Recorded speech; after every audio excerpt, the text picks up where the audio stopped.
Well, I'm going to quote something that's kind of scary. This is a this is kind of something I've been reading up lately, and it's absolutely true. If you didn't realize, the Republican-led House has tried to block, undermine, or even stop efforts to protect the environment 110 times since January.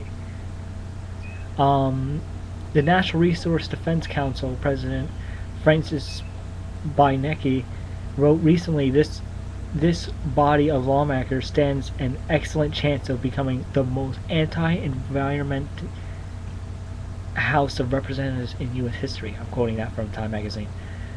Um, and this is absolutely insane. Um, Here's something that Sarah Palin has said during she was going a cross-country bus tour. Um, I'll quote, "I love the smell of emissions." This is kind of scary. Um, I this okay.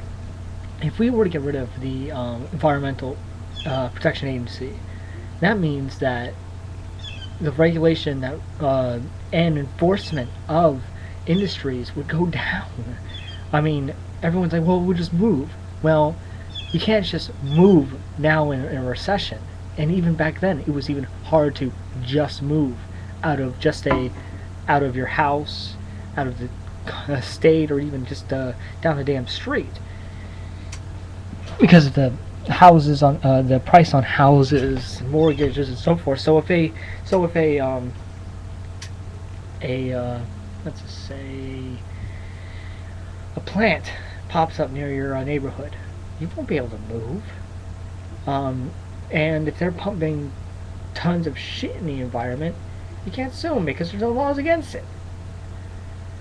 And what it what and what can then what can we do? We can't really do anything unless you protest or become terrorists, which I don't want you to do, please. But it will come to that if we have to fight literally against uh, um, just the businesses that try to open up around us, and that's kind of scary, in my opinion. Very scary, and I've said that several times now. But eesh, what are we supposed to do if if this is enacted? And they're already rolling back the EPA. I mean, the Supreme Court has upheld many laws, upheld the right that the EPA has the right to regulate carbon monoxide and air pollution, which was a major step, but it has already been cut with funding, people working and enforcing. So if we don't have enforcement in the EPA, we won't be able to save people's lives, cities, and so forth from environmental damage, which is not fun at all. Um, so not Ron Paul, but his son Ryan. I can't remember his son Ryan. Can't remember his last name. Rand Paul. There it is. Has been has some good ideas with deregulation, but you can't deregulate the EPA because I don't want to see my daughter growing a fucking third nose come out of her ear. I'm saying that's really going to happen, but I'm saying that we want to become a China where we're gonna when the average person has to spend a lot on Medicare because of the fucking iron, the iron in the water, the soil, our food, the mercury.